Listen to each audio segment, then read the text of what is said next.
이 시간 우리에게 주시는 하나님 말씀은 마태복음 12장 1절에서 8절 말씀입니다.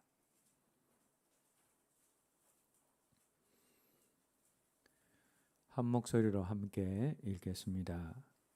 그때에 예수께서 안식일에 밀밭 사이로 가실새 제자들이 시장하여 이삭을 잘라 먹으니 바리새인들이 보고 예수께 말하되 보시오, 당신의 제자들이 안식일에 하지 못할 일을 하나이다.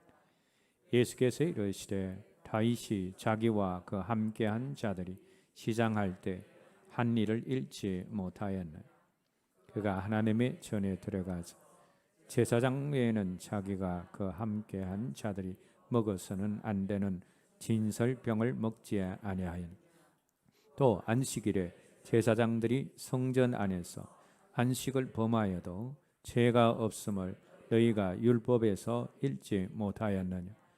내가 너희에게 이르노니 상점보다 더 큰 이가 여기 있느니라.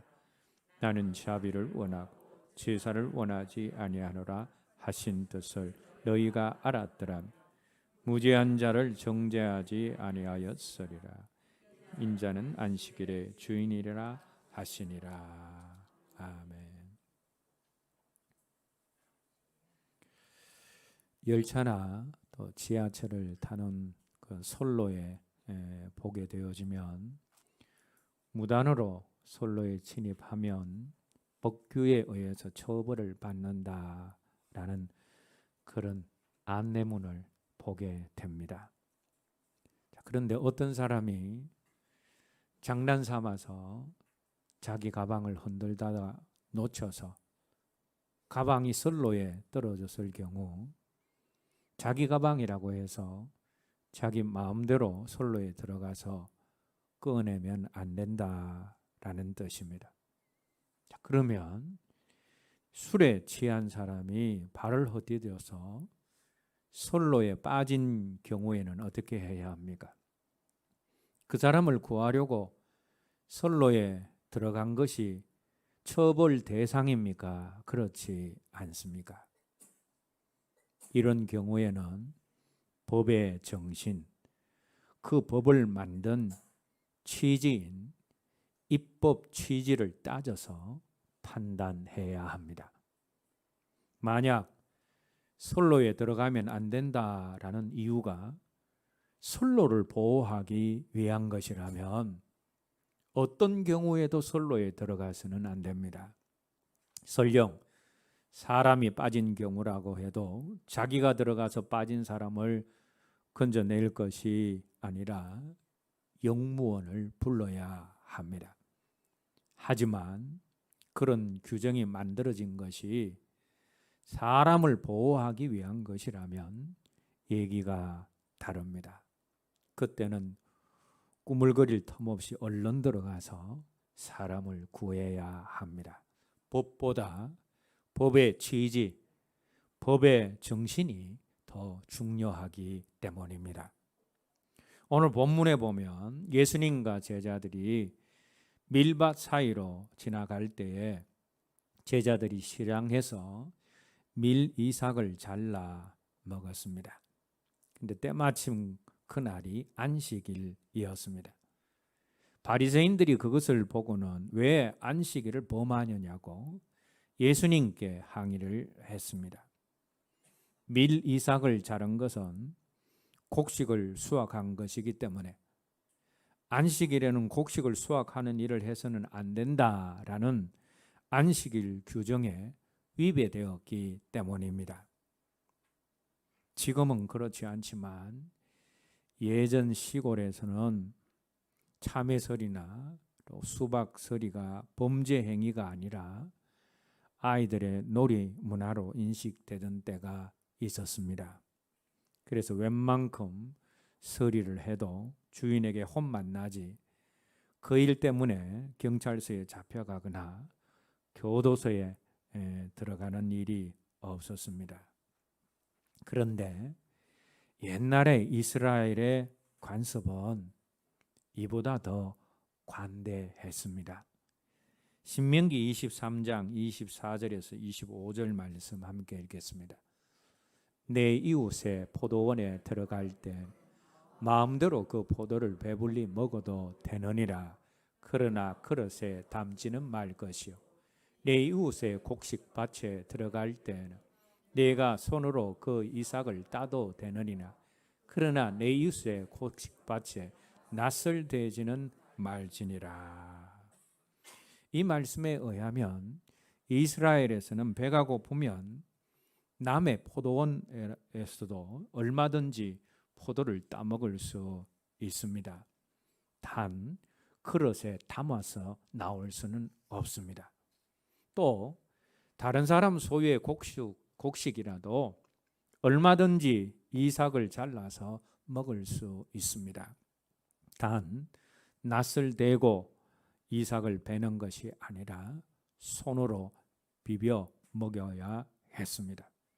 남의 포도를 그릇에 담아 간다든지 남의 밭에 곡식을 낫으로 베어가는 것은 자기의 굶주림을 핑계로 남의 소유를 탐하는 일입니다만, 굶주리는 일 그 자체를 면하는 것은 가진 자의 아량에 호소하기 이전에 없는 자들, 또 가난한 자들에게 하나님이 주신 권리였습니다. 그러므로 오늘 본문 속에서 예수님의 제자들이 나무 밭에서 이삭을 손으로 비벼 먹은 일은 당시의 관습상 지극히 정상적인 일이었습니다. 그러나 제자들이 미리삭을 비벼 먹은 그날이 마침 안식일이었기 때문에 바리새인들이 그것을 문제 삼은 것입니다. 그래서 바리새인들이 왜 남의 곡식에 함부로 손을 대느냐라고 따진 것이 아니라 왜 안식일을 범하느냐라고 예수님께 따져 물은 것입니다. 자, 그런데 오늘 본문 속에 바리새인들의 태도에는 좀 이상한 면이 있습니다. 왜냐하면 지금 이삭을 잘라 먹은 사람들은 누굽니까? 예수님이 아니라 예수님의 제자들입니다. 자, 그러면 제자들에게 안식일을 왜 범하느냐라고 해야 되는데 이삭을 잘라 먹지도 않은 예수님께 와서 항의하고 따지고 있기 때문입니다. 물론 예수님이 선생님이니까 선생님에게 제자들의 잘못을 물을 수 있지 않느냐라고 그렇게 생각할 수도 있습니다만, 그러나 그렇지 않습니다.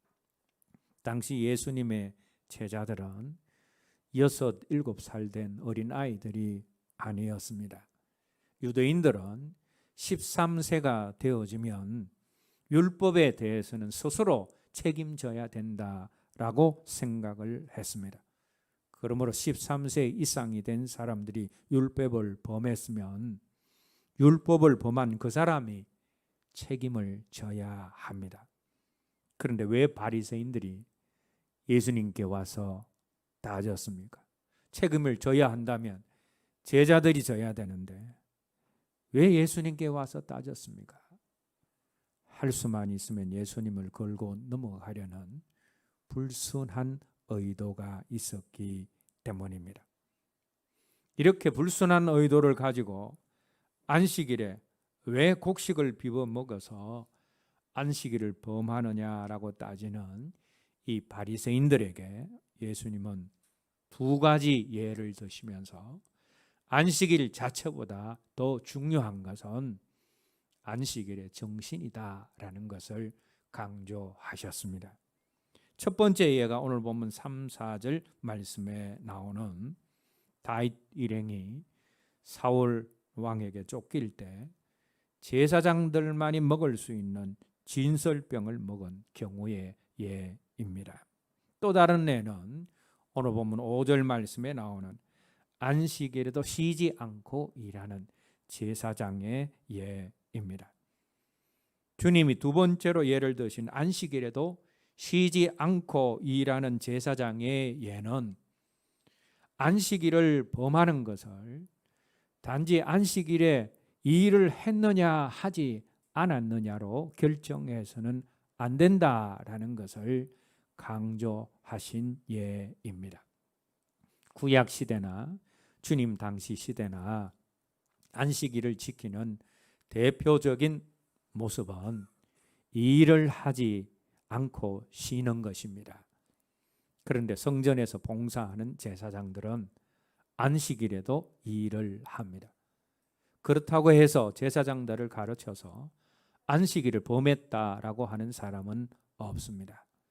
이 사실만 놓고 보면 안식일에 일을 했다라고 해서 무조건 안식일을 범했다라고 정죄하는 것은 옳지 않음을 알 수 있습니다. 그래서 왜 당신 제자들은 안식일인데 이삭을 잘라 먹는 것입니까? 다른 나라는 몰라도 안식일에는 안 되는 것 아닙니까? 라는 바리새인들의 질타에 대해서 만일 너희 말처럼 안식일에는 아무것도 하지 말아야 한다면 성전에서 섬기는 제사장들은 어떻게 된 거냐? 그들은 오히려 안식일에 더 많은 일을 한다. 그래도 안식일을 범한 것이 아니지 않느냐? 그래서 안식일은 단순히 어떤 일을 했느냐 하지 않았냐로 따지는 것이 아니다라고 반문하신 것은 그들의 허를 찌르는 말이 되었습니다. 그리고 오늘 보면 3절 4절 말씀에 나오는 첫 번째 예를 통하여서 안식일 자체보다 안식일의 정신이 더 중요하다라는 것을 예수님이 강조하셨습니다. 다윗 일행이 사울을 피하여 도망 다니다가 몹시 허기가 져서 노업 땅에 이르러서 아히멜렉 제사장에게 먹을 것을 구했을 때 아히멜렉 제사장은 다른 떡이 없다면서 성전 제사 때 사용하는 제사장들만이 먹을 수 있는 진설병을 다윗에게 주어서 다윗 일행이 먹게 되었습니다. 주님이 말씀하신 다윗 일행과 그들이 먹은 진설병의 예를 우리가 잘 이해하려면 안식일 제도를 세우신 하나님의 취지, 그리고 무엇보다 모든 율법과 규례를 제정하신 하나님의 의도를 잘 이해해야 합니다. 하나님이 왜 안식일 제도를 만드셔서 안식일을 지키게 하셨습니까? 하나님께서 안식일 이스라엘로 하여금 안식일을 지키게 한 이유가 안식일에 관심이 있어서 그렇게 한 것입니까? 아니면 이스라엘에게 관심이 있어서 그렇게 하신 것입니까? 하나님은 안식일 자체보다는 이스라엘에게 관심이 있기 때문에 이스라엘 백성들을 사랑하시기 때문에 그들을 위해서 안식일 제도를 만드신 것입니다. 그래서 하나님이 이스라엘 백성들에게 율법과 규례를 주실 때 신명기 10장 10절 말씀에서는 너희의 행복을 위해서 주신다라고 하셨고, 말라기 4장 4절에서는 이스라엘을 위해서 너희를 위해서 율례와 법도를 주신다라고 분명하게 말씀하셨습니다. 이스라엘의 안식일 규례도 마찬가지입니다. 안식일 규례 자체보다 이스라엘이 더 귀하기 때문에 이스라엘 백성들에게 안식일 규례를 주셨다라는 겁니다. 그래서 하나님의 관심은 율법의 규정 그 자체보다, 안식일 규정 그 자체보다 당연히 하나님의 백성인 이스라엘에게 있습니다. 자녀들이 학교 다닐 때 공부 열심히 하는 것을 부모들이 좋아하는 것은 공부를 열심히 하는 것 자체가 목적이어서가 아닙니다. 그렇게 하는 것이 이 다음에 자녀들이 훌륭한 사회인이 될 밑바탕이라고 생각을 하기 때문입니다. 안식일을 지키는 것도 마찬가지입니다. 안식일을 지키는 것 자체가 목적이 아닙니다. 안식일을 지킴으로 이스라엘 백성이면 누구나 성장하고 성숙해져서 이르러야 하는 자리가 있는데 그 자리에 이르게 하기 위한 과정으로서 안식일을 지키는 것이 필요하다라는 것입니다. 그러면 이스라엘 백성들이면 누구나 성장하고 자라서 이르러야 하는 자리가 어떤 자리이고 어떤 곳입니까? 오늘 보면 12장 7절 말씀 함께 읽겠습니다. 나는 자비를 원하고 제사를 원하지 아니하노라 하신 뜻을 너희가 알았더라면 무죄한 자를 정죄하지 아니하였으리라. 이 말씀에서 우리 주님이 말씀하신 이스라엘 백성들이 성장하고 성숙해서 이르러야 할 수준이 어떤 수준이고 이르러야 할 자리가 어떤 자리입니까? 율법을 대표하는 제사보다 율법의 정신을 대표하는 자비를 더 중요하게 여기는 수준과 자리입니다. 제사가 필요 없다라는 뜻이 아닙니다. 제사보다 자비가 더 중요하다라는 겁니다. 율법이 필요 없다라는 뜻이 아닙니다. 율법이 중요합니다. 율법이 있어야 합니다. 그러나 율법보다 율법의 정신인 사랑과 자비가 더 중요하다라는 뜻입니다. 하나님께서 제사보다 자비를 더 원하시는 분이시라면 우리도 제사보다 자비를 먼저 생각하는 성숙한 사람이 되어야 하는 것입니다. 제사장들이 안식일에도 성전에서 일하는 이유가 무엇입니까? 안식일 자체보다 자비가 더 중요하기 때문입니다. 만일 자비보다 안식일 자체가 중요하다면 제사장들이 아무리 죄의 가책에 신음하는 백성들이 있어도 또 자기가 지은 큰 죄 때문에 불안에 떠는 백성들이 있어도 안식일에는 제사하는 제사를 드려서는 안 된다라는 겁니다. 안식일 내내 죄의 가책에 시달리건 말건 안식일이 지나서 오면 그때 제사를 집전해야 합니다. 아히멜렉 제사장이 다윗과 그 일행에게 제사를 드리는 제사장 외에는 먹지 못하는 진설병을 주어서 먹게 한 이유도 마찬가지입니다. 제사보다 자비가 더 중요하기 때문입니다. 율법보다 율법의 정신인 자비와 사랑이 더 중요하기 때문입니다. 하나님이 율법을 주신 이유가 무엇입니까? 율법은 사람의 생명을 살리기 위해서 주어졌습니다.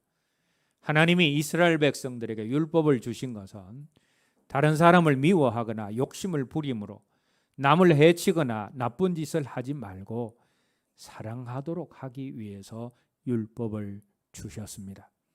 남을 해치지 않는 것이 율법의 정신이고 죽어가는 사람을 살리는 것이 율법의 정신이고 남에게 사랑을 실천하는 것이 율법의 정신입니다. 이런 율법의 정신보다 율법 자체가 중요한 것이 아니다라는 겁니다. 자비보다 제사가 더 중요하면 아히멜렉 제사장은 다윗과 그 일행이 굶어 죽는 것을 보면서라도 제사 때 사용하는 진설병을 나누어 주어서 먹게 해서는 안 됩니다.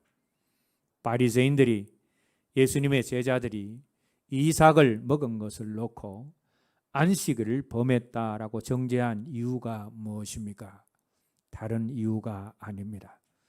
제사를 통해서 자비를 배워야 한다라는 사실은 모르고 제사가 전부인 줄 알았기 때문입니다.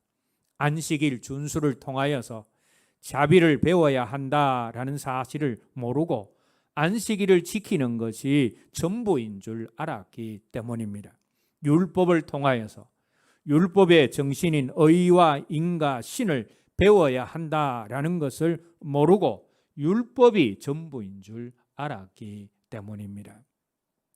그럼 바리새인들에게 주님은 제사보다 자비가 중요하다라는 사실을 말씀하시므로 안식일 제도 자체보다 더 중요한 것은 안식일 제도를 세우신 하나님의 취지이고, 율법보다 더 중요한 것은 율법의 정신이고, 신앙 행위와 형식보다 더 중요한 것은 신앙의 내용과 신앙 안에 나오는 신앙 인격이다라고 말씀을 하신 것입니다.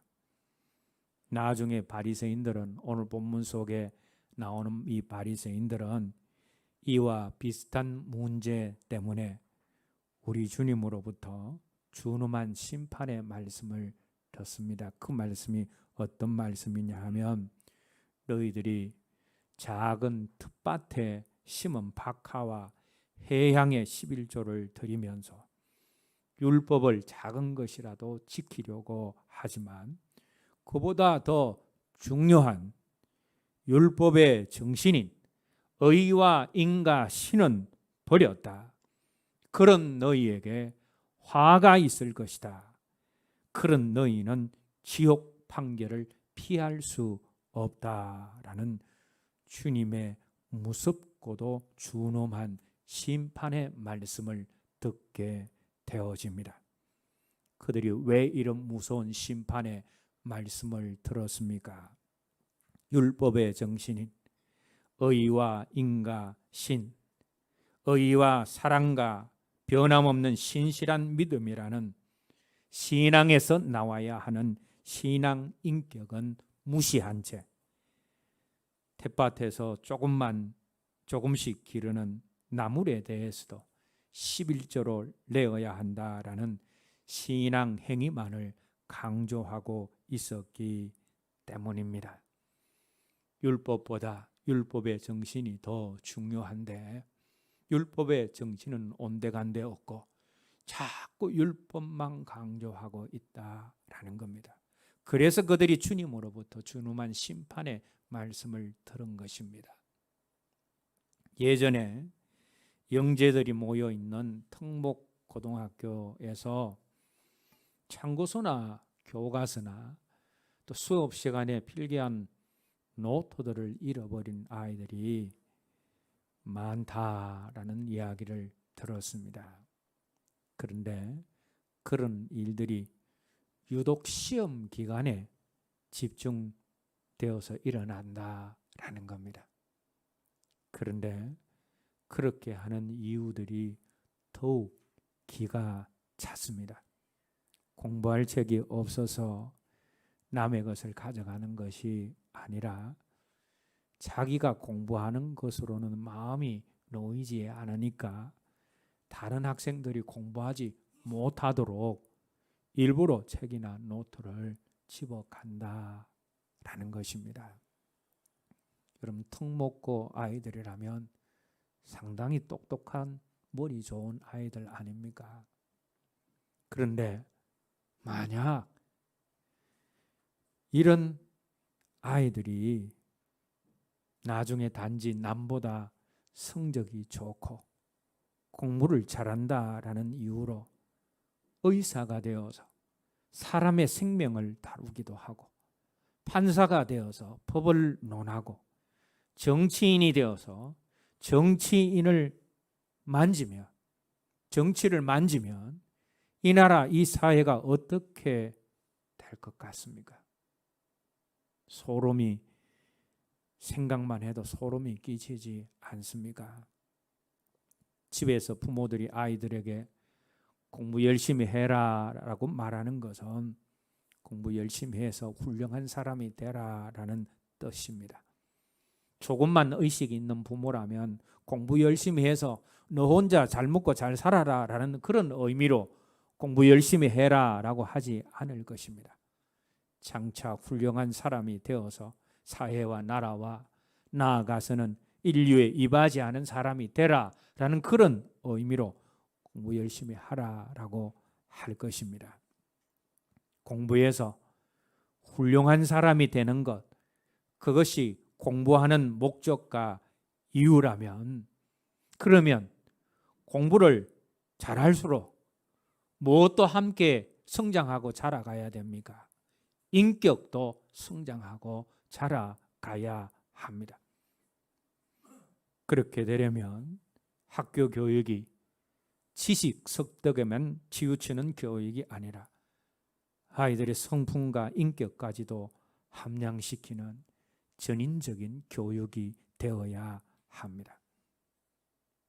홈런왕 경쟁을 벌이는 야구 선수에게 이제 앞으로의 각오를 물으면 뭐라고 대답을 하겠습니까? 홈런왕이 되어서 팬들에게 내가 얼마나 위대한 선수인지를 증명하겠습니다. 이번에 홈런왕이 되어서 내년 연봉 협상에 유리한 고지를 차지할 것입니다.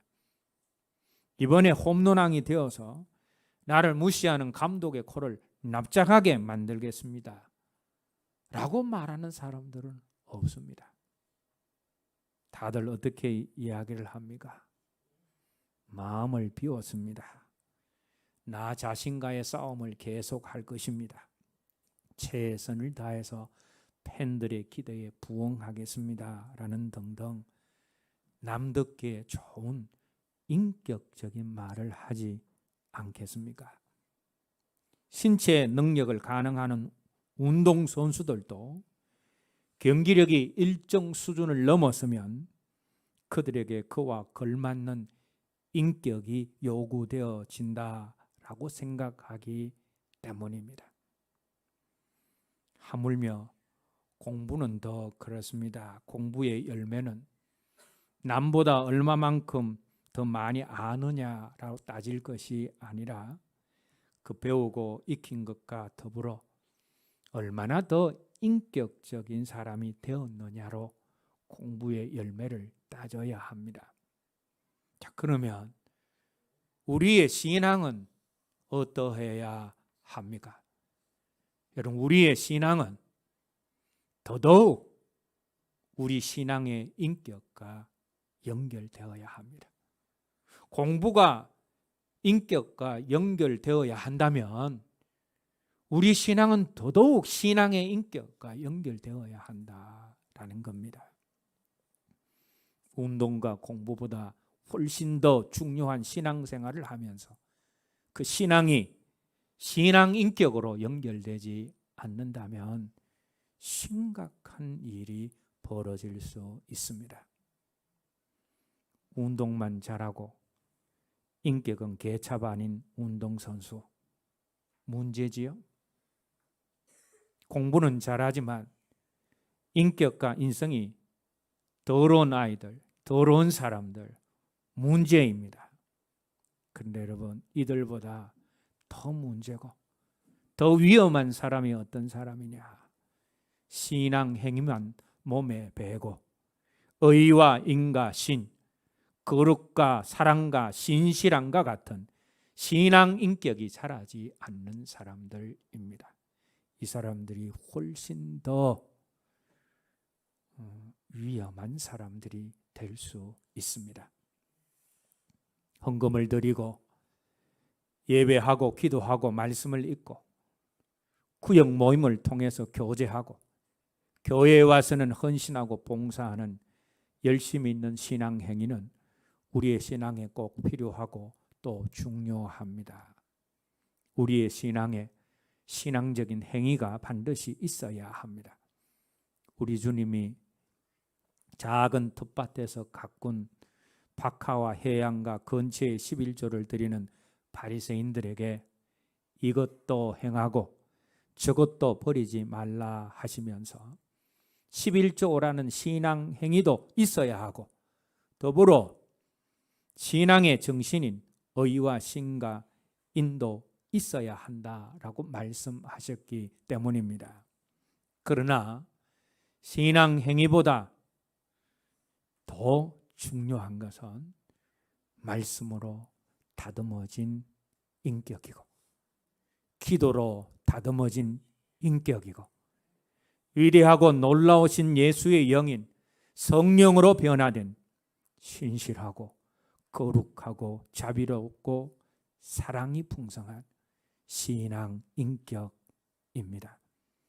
우리 주님이 바로 그 신앙 인격, 그 의와 인과 신이 세세한 것까지도 11조를 하는 신앙의 행위보다 더 중요하다라고 분명하게 말씀하셨기 때문입니다.